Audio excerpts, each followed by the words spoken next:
And we are following breaking news right now out of the NBA. Reports that LeBron James will now miss more time than anticipated, out at least 1 week with what is being described as an abdominal strain, which means he could miss at least 5 games there for the Lakers. Of course, this is not good news for the Lakers. You take a look at their upcoming schedule they have right now, going up against tonight, starting at 10:30 against the Thunders. Then you get the Trailblazers, Hornets, Heat, Timberwolves, and Spurs. So they are wanting LeBron James back, as this has not been the start to the season that the Lakers have anticipated. Let's welcome in NBA insider and writer Bill Reiter to talk about this. So LeBron James out at least a week with an abdominal strain. What more can you tell us?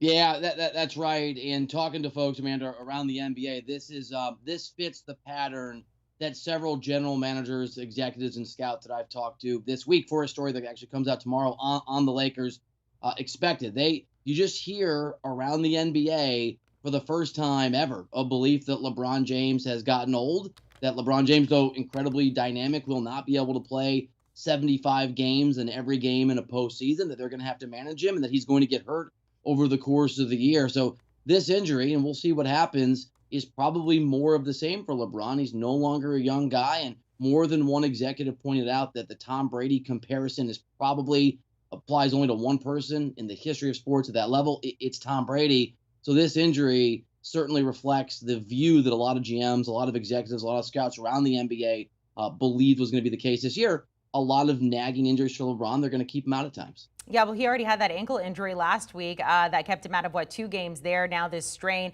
We saw what happened at the end of last season into the playoffs. LeBron James is going to be 37 coming up this December. I mean, once he is healthy, how do the Lakers start to handle him from there on out?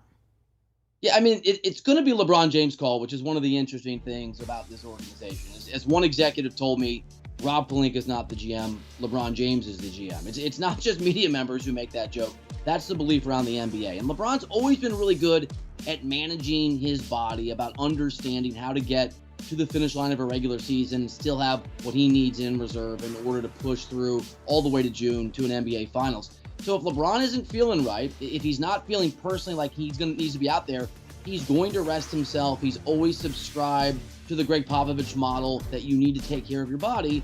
And as he gets older, we're going to see more of this. We're going to see more of LeBron James spending some days not around, which gets us into whether or not the Lakers are as deep and deeply constructed and really well constructed as they think they are.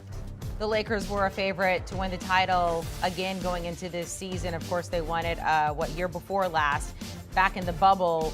We had this big anticipation, as you mentioned, with the big three there, AD, LeBron, bringing in Russell Westbrook. Even when LeBron is there, and he's not going to be there for at least the next week or so, but even when he is there, give us your assessment of the Lakers right now. Yeah, they're not a very good basketball team, and it's probably not going to go well. I literally, Amanda, have been scouring the NBA for a source who will simply defend the Lakers. I'm calling up as many people as I can, and under the promise of anonymity, saying, tell me what you actually think about the Lakers. A lot of folks, in fact, every person I've talked to has given me some version of either they're not particularly good and I knew it, or they're not very good. I guess I was wrong. They don't play defense particularly effectively. Rondo and Melo do not fit on the floor together. Before you get into LeBron's age and Anthony Davis's history of being injured, there's just a sense around the NBA, and I certainly share it, they're not a particularly good basketball team. They're not playing defense at a high level. And the teams they've beaten, Amanda, so far this year, and I know you have to play who's in front of you, are teams like the Rockets. They're going to play a team like the Thunder. That's not a particularly good basketball team tonight. They've already lost to that team. Teams like the Spurs. The Grizzlies haven't had an amazing start. They have not been tested yet, and they've still played lackluster basketball. So the sense around the NBA is they're not very good, that they'll finish in a 4 or 5 or 6 range because LeBron is LeBron.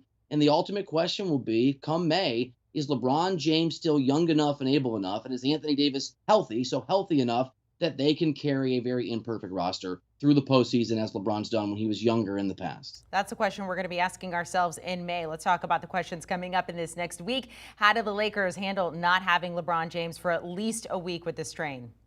Yeah, so it was another GM from the Eastern Conference who mentioned to me yesterday that as good as Anthony Davis is, I think the term that he used was maybe the best Robin, in the history of the NBA, we've never seen Anthony Davis really be an effective superstar as the best player on a team and have real success. So it's got to be Anthony Davis. It's not the playoffs. It's not a situation where he's got to beat great teams every single night, but AD has to be out there and he has to dominate those games. Melo has to continue to play really well, and he has. He has shot really, really well. We'll see if that continues. And the Lakers have to up their defensive intensity. Frank Vogel's a defensive-minded coach. They're in the bottom 7 right now in defensive rating. You see whether it's a lack of effort or discipline or just being too old, whatever's going on, and various folks around the NBA have various reads on why the defense isn't working. They've got to be much better defensively, especially with LeBron out. Well, across the news, not great news for Lakers fans there. Bill Reiter, we appreciate your time. We'll check in with you very soon. Again, LeBron James out for at least a week with an abdominal strain, his second injury in the past 2 weeks there. So here's tonight's NBA slate. You got the Lakers there. Last check, a 10.5-point favorite. We'll see if that line moves. Now that we know we will not have LeBron James tonight, they are hosting the Thunder there. And that's going to be a tough game for them. As Bill Reiter pointed out, even tougher now and a tough stretch for them ahead.